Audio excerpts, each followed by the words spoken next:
You know, sometimes you load a game up and you can tell just by the menu that it's going to be something special. The first few hours playing this game were a dive into a presentation so slick and polished that it makes most middle-of-the-road AAA efforts look amateur. The pixel art is smooth and adorable, and these procedural dungeons of hand-designed rooms ensure that the system won't churn out anything unsightly. The game feels fast and responsive with an unlocked frame rate and not a single glitch in sight.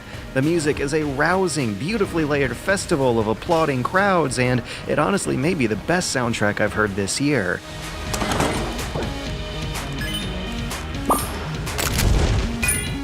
There's just no doubt about it. Combine all those elements, and I adore this game's style. I love its doopy little run cycles and the smiley faces plastered all over the place, and its abundance of humor.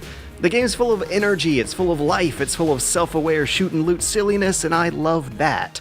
Enter the Gungeon is a top-down shoot-'em-up done in the style of a top-down dungeon crawl-'em-up roguelite. Procedurally generated treasures and power-ups hopefully spawn in, a la Binding of Isaac, and trigger-twitchy gunplay with an unlocked mouse cursor drives the action a la Nuclear Throne. But covering the screen with slow-moving, brightly colored shots from bullet hell shmups, and giving all 4 characters a much-needed difficulty crutch by way of a dodge roll with iframes are the 2 big twists that set Gungeon apart from either one of those. And those 2 influencer games define a genre I haven't really harbored much love for, so keep my weird preferences in mind. I've never really gotten hooked by Isaac or Nuclear Throne. I'm fascinated by Spelunky, but never cared enough to beat it, and probably the only one of these procedural dungeon pilferers I ever really got excited about was last year's Crypt of the Necrodancer, believe it or not. And just like Gungeon, Necrodancer also didn't take a stab at serious world building. It was just a party. Everyone was having a good time. And Gungeon is a party too, with a well-polished presentation of positive vibes that starts with the menu music and never really ends. There is almost an overwhelming amount of little tricks they put in this game to make its polish shine. For starters, the dodge roll's animation isn't really a dodge roll so much as it's a Max Payne dive. It gives the gameplay a kind of action movie vibe as you dive into a room, flip over a table, and start blasting away everything. You wouldn't exactly expect a bullet-hell dungeon crawler roguelite to have cinematic gunfights, but somehow they managed it, mainly by animating spectacular explosions of rubbish that fly all over the place. The game engine hums smoothly along no matter how many sprites are littering the screen, and the basic shapes, silhouettes, speeds, and behaviors of bad guys are so distinct from the particles that it's near impossible for particle effects to block out enemies and bullets, even when the screen looks like this. And the process of figuring out how to deal with a bullet spread that dense is a satisfying endeavor. The gameplay here is just plain fun, and a lot of the reason why has to do with how gosh darn fast it plays. There are teleporters everywhere, every other room, and no penalty to using them, so you almost never have to release the movement buttons. Hell, spamming the dodge roll for a slight speed boost on your way to the next room actually makes good practice for learning the move. So even in that downtime, the game's still keeping you awake and twitchy.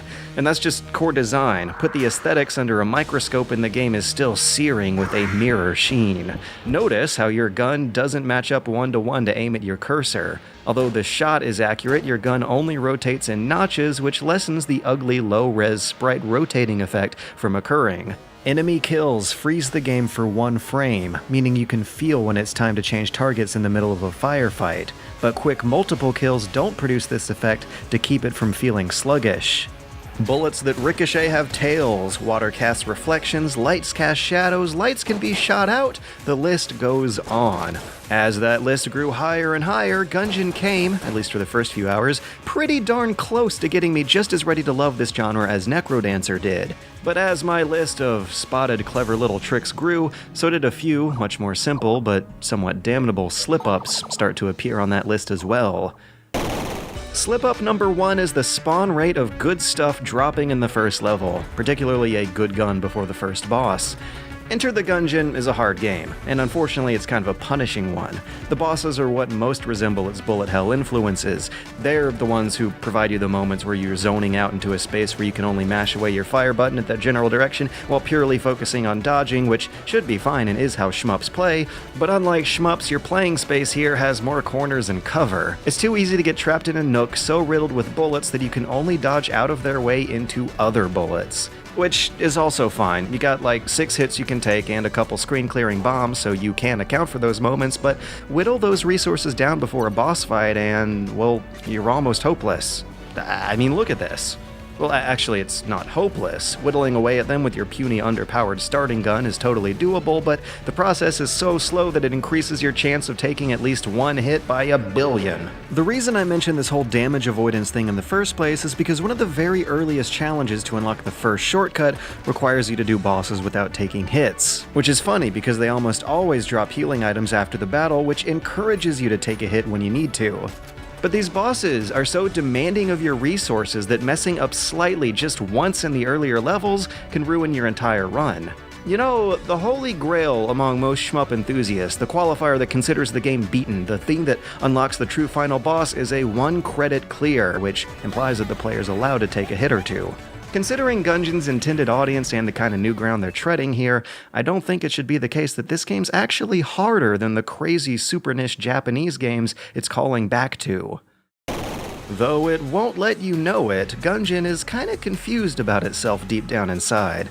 It's a sleek hybrid, it's smooth as hell and efficient too, but it doesn't really reach the strengths of either a good roguelite nor a good shmup. It's settling, and don't get me wrong, it's effectively executing on a perfectly acceptable hybrid between the two. But that means it's lacking in long-term strategy or depth. Rooms in Enter the Gungeon lock you in as soon as you pass a door's threshold. They're very, very walled-off spaces.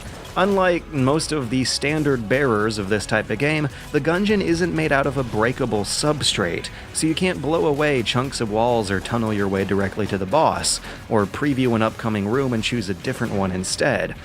All of those would be cheap tricks, yes, but they're also still doable in these other super hard roguelites that still maintain a tough but fair difficulty. Those cheap tricks stand as evidence that their dungeons are built on dynamic, unpredictable layers of mechanical interactions, which Gungeon is kind of lacking in. It's not without esoteric secrets, hidden inputs to learn, and a need for careful resource management, but that's not the same as a strategic layer of depth underneath the core combat. There's an optimal strategy to all of those aspects. Once you learn the appropriate response to the appropriate stimulus, there's just not a lot of room for player creativity.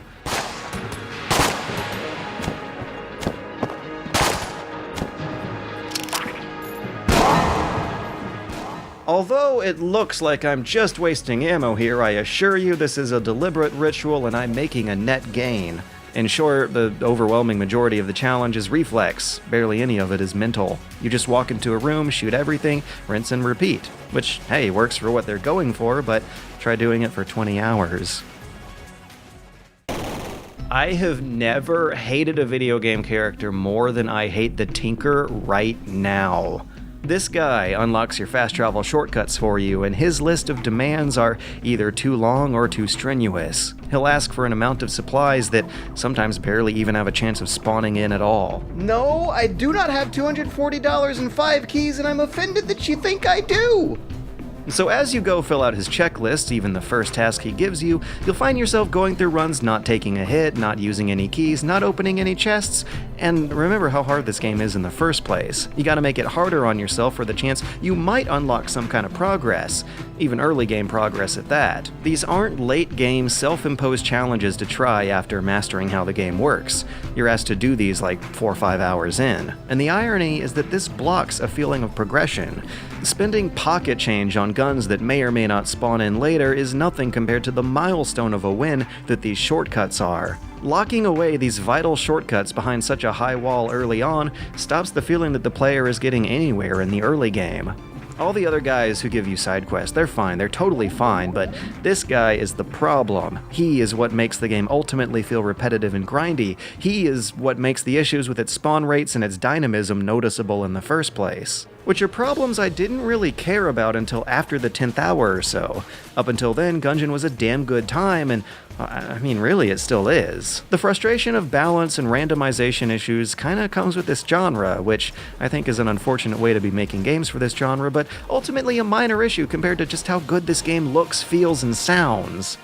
I feel like I might have been playing it past its welcome, or maybe it wasn't built for being played past the 20-hour mark. After all, these games are built for 15 to 40-minute sessions, which means any complaints I have about late-game design issues don't mean that it's not a fine execution of a great idea. As a $15 dungeon-crawling dance party, it's definitely good for 15 hours of fun. It's a solid purchase, and you can expect to enjoy it. Just don't expect to beat it. And maybe expect to not enjoy it as much if you do end up going down that route.